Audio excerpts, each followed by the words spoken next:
बिस्मिल्लाहिर्रहमानिर्रहीम। अस्सलाम वालेकुम। आज 23 सितंबर बरोज़ सोमवार हम बात करेंगे सुप्रीम कोर्ट ऑफ पाकिस्तान के जस्टिस मंसूर अली शाह साहब ने प्रैक्टिस एंड प्रोसीजर ऑर्डीनेंस को मुस्तरद करते हुए 3 सफ़ात पर मुश्तमिल 8 पैराग्राफ पर मुश्तमिल ख़त लिख दिया है और आज कमेटी के इजलास से उन्होंने बाइकआउट किया है। बाइकआउट करते हुए वो उठ के चले गए और उसके बाद 2 रुकनी कमेटी ने जो फ़ैसला किया है वो इंतहाई दिलचस्प है और जो जस्टिस मंसूर अली शाह साहब ने सवालात उठाए हैं वो इंतहाई अहम है और ये मामला बहुत गंभीर होता जा रहा है। प्रैक्टिस एंड प्रोसीजर ऑर्डीनेंस वैसे भी आज लाहौर हाई कोर्ट में अहम समाअत हुई और लाहौर हाई कोर्ट की जानिब से आज अहम जो एक्शन लिया गया उसके ऊपर भी मैं आपको बताऊंगा प्रैक्टिस एंड प्रोसीजर ऑर्डीनेंस पर। उससे पहले मैं आपको बताता चलूं कि सिंध हाई कोर्ट में भी पाकिस्तान तहरीक इंसाफ ने प्रैक्टिस एंड प्रोसीजर ऑर्डीनेंस को चैलेंज कर दिया है।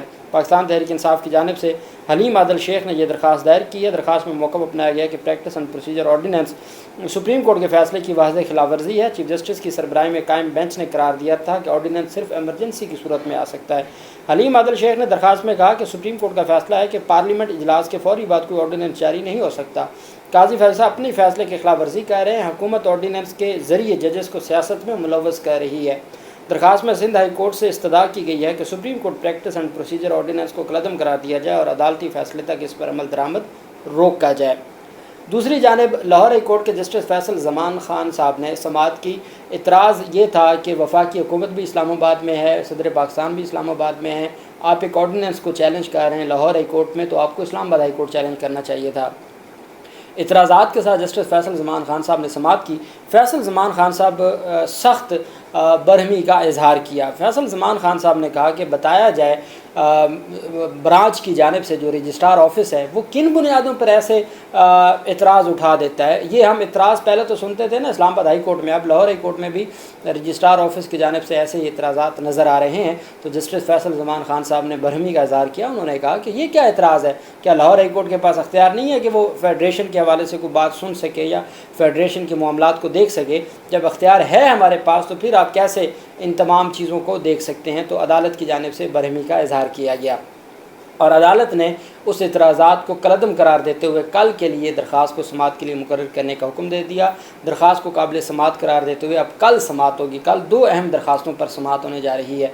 एक जो मंसूर अली शाह साहब की तैनाती से मुतल्लिक और एक प्रैक्टिस एंड प्रोसीजर ऑर्डीनेंस से मुतल्लिक। और फैसल ज़मान ख़ान साहब दोनों उन्होंने दरख्वास्तों पर इतराज़ात को कलअदम करार देते हुए दरख्वास्तों को काबिल समाअत करार देते हुए रेगुलर हेयरिंग के लिए समाअत के लिए मुकर्रर करने का हुक्म दिया था। वहीं पे आज प्रैक्टिस एंड प्रोसीजर कमेटी का इजलास होना था, हफ्ते वाले दिन होना था। जैसे ही ऑर्डीनेंस जारी हुआ साथ ही और ये बात लिखी है अपने ख़त में मंसूर अली शाह साहब ने भी, तो वहीं पे काजी फैसल साहब ने नई कमेटी बना दी। नई कमेटी में मुनीब अख्तर की जगह पे अमीनुद्दीन ख़ान साहब को शामिल कर दिया। उसके बाद मंसूर अली शाह साहब ने शिरकत न की, वो घर चले गए। आज फिर इजलास था, आज फिर मंसूर अली शाह साहब ने शिरकत ना की और वो अपने घर तशरीफ़ ले गए। साथ उन्होंने 3 सफ़ात 8 पैराग्राफ का ख़त लिख दिया। उस ख़त से पहले मैं आपको बता दूं कि कमेटी ने काजी फैज़ ईसा साहब की सरबराही में 2 रुकनी जो कमेटी थी, अमीनुद्दीन ख़ान साहब, उन्होंने आज आर्टिकल 63(1) से मुतल्लिक जो रिव्यू पिटिशन है उसको समाअत के लिए मुकर्रर कर दी और बेंच बना दी है। 17 जुलाई 2024 को इसी कमेटी ने प्रैक्टिस एंड प्रोसीजर कमेटी ने बेंच बनाया था, जिस बेंच में जस्टिस मंसूर अली शाह साहब की सरबराही में था, मुनीब अख्तर साहब भी थे, याहिया अफरीदी साहब भी थे। अब उस बेंच को ख़त्म करके 2 रुकनी कमेटी ने नया बेंच बना दिया है और मुअज़्ज़िज़ चीफ जस्टिस ख़ुद उसको हेड फरमा रहे हैं और उनके साथ अमीनुद्दीन ख़ान साहब हैं, जमाल मंदो खेल साहब हैं और साथ मज़हर आलम मियां खेल साहब। एडहॉक जज को आइनी तशरीह के मामले में एडहॉक जज को शामिल कर दिया गया है और साथ ही मुनीब अख्तर साहब जो कि वो पहली कमेटी में थे, अब 30 सितंबर को समाअत के लिए मुकर्रर कर दिए। अब होना ये है कि मुनीब अख्तर साहब 30 सितंबर को, उससे पहले ही बड़े सरप्राइज़ आ जाने, लेकिन मुनीब अख्तर साहब 30 सितंबर को उस बेंच का हिस्सा नहीं रहेंगे, चूँकि वो जिस कमेटी ने वो बेंच तश्कील दिया, जैसे काजी फैज़ ईसा साहब करते थे उमर रज़ा बंदयाल के साथ, वही मामला होगा। एक ऑडियो लीक्स से मुतल्लिक कमेटी बनाई गई है। ऑडियो लीक्स जो कमीशन बनाया गया था उसको उस हवाले से मंसूर अली शाह साहब की सरबराही में ये एक बनाई गई है बेंच।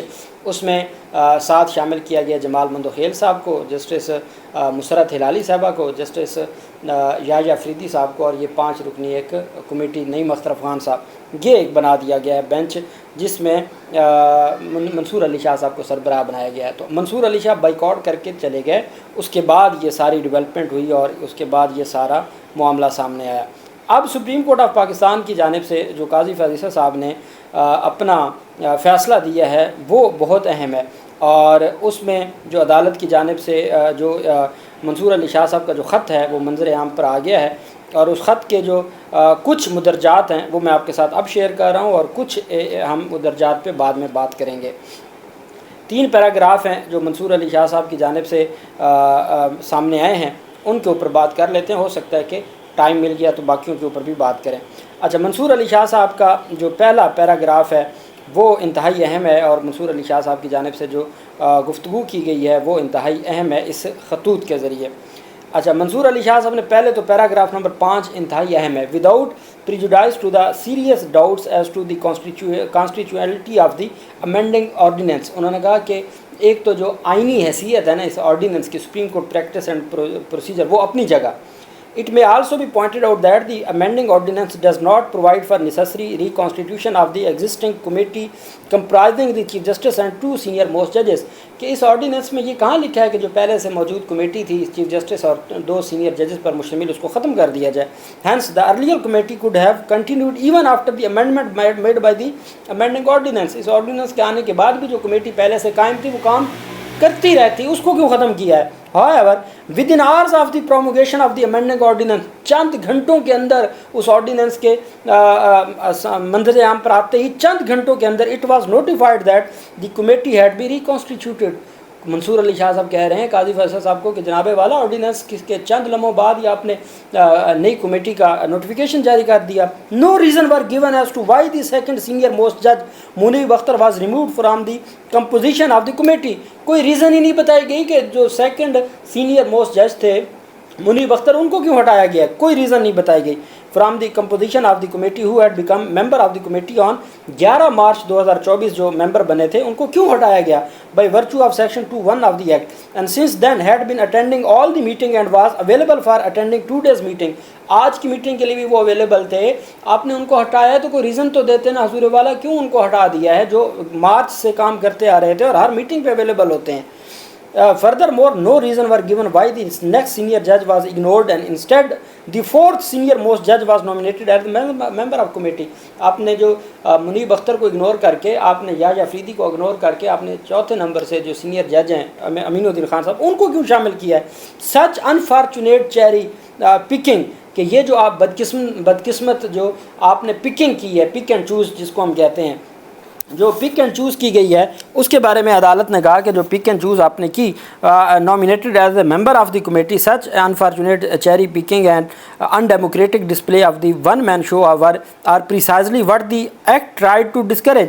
جو مقصد تھا ایکٹ کا کہ جمہوریت آئے گی سپریم کورٹ کے اندر، آپ نے تو اس کو ہی ختم کر دیا ہے اور اس کا مقصد ہی فوت کر دیا ہے، جس کو اپہیلڈ کیا تھا فل کورٹ بینچ ان راجہ عامر کیس، آپ نے تو اس کو ختم کر دیا۔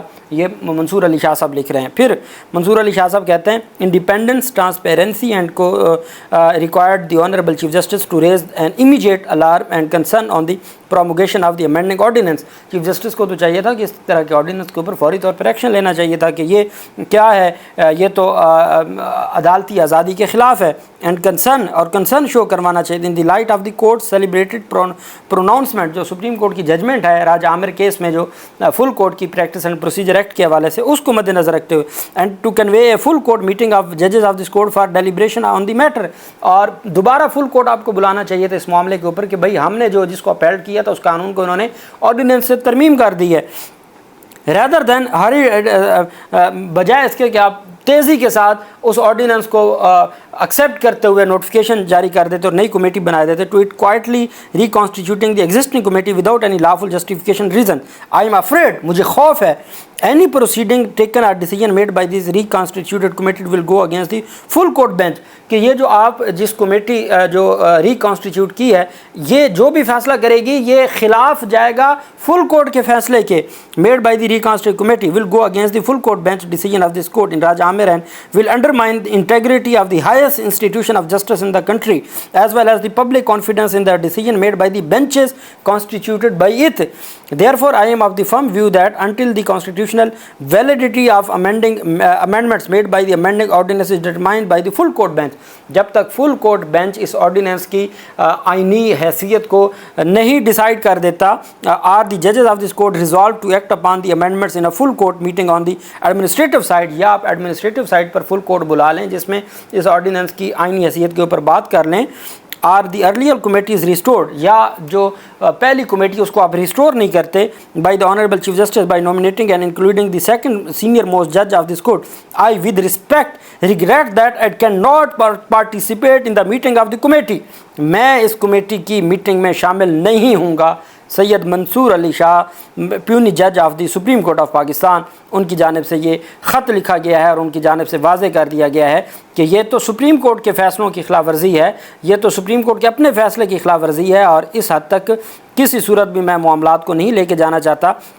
उन्होंने आर्टिकल जो है उसका हवाला दिया है जो meeting of the reconstituted committee under section 2 of the supreme court practice and procedure act 2023 as amended by the recent ordinance amending ordinance kindly place the letter before the honourable members of the reconstituted committee under the amending ordinance for their perusal on behalf. Kindly also ensure that the content of this letter are recorded in the minutes of the reconstituted committee schedule for today, कि भाई जो आज आपकी committee थी ना उसके जो minutes of the meeting है उसमें मेरे लेटर को शामिल करें, ये सेक्रेटरी कमेटी को भेजा है विद रेफरेंस टू द अब बार बार जो वर्ड इस्तेमाल किया जा रहा है कि जो तेज़ी के साथ तेज़ तरीन जो रिकॉन्स्टिट्यूट की गई committee after the promulgation of the amending ordinance pointed out that this court full court while upholding the constitutional validity of the act. जो राजा आमिर केस था, वो जो प्रैक्टिस एंड प्रोसीजर केस है वो राजा आमिर केस था कि जो उसमें फुल कोर्ट बेंच ने जो कुछ कहा उसकी खिलाफ वर्जी है। फिर उसका हवाला दिया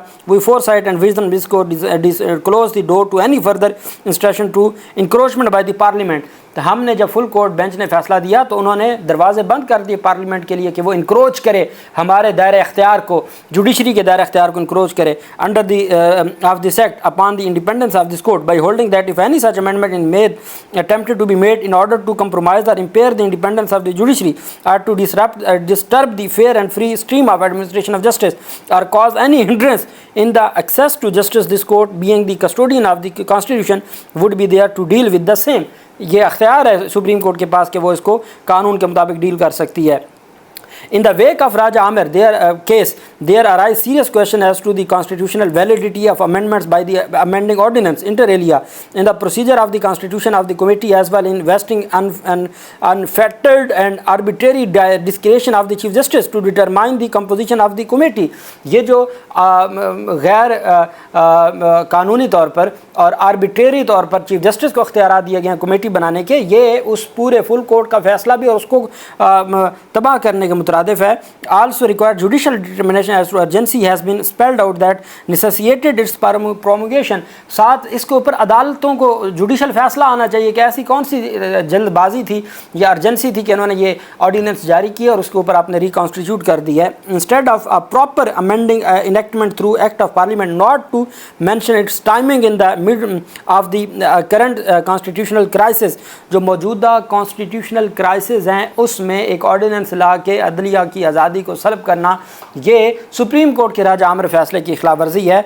ये 8 पैराग्राफ और 3 सफ़ात पर मुश्तमिल जो ख़त है काजी फैसल साहब ने जस्टिस मंसूर अली शाह साहब ने लिख दिया है और काजी फैसल साहब ने भी कमेटी बना दी है। अब मंसूर अली शाह साहब उन्होंने कहा मैं नहीं बैठूंगा उस कमेटी, जब उस कमेटी में नहीं बैठेंगे तो उन बेंचों में कहाँ बैठेंगे। तो मामलात गंभीर हो गए हैं। अल्लाह पाक पाकिस्तान का हामी मुनासिर हो। और कल मैं आपको बता दूं लाहौर हाई कोर्ट से भी सरप्राइज़ मुतवक्के है, बल्कि सुप्रीम कोर्ट के मंसूर अली शाह साहब ने उसको वैसे ही मुस्तरद कर दिया उस ऑर्डिनेंस को और उस कमेटी को। अल्लाह पाक पाकिस्तान का हामी मुनासिर हो। बहुत शुक्रिया। अल्लाह हाफिज़। पाकिस्तान जिंदाबाद।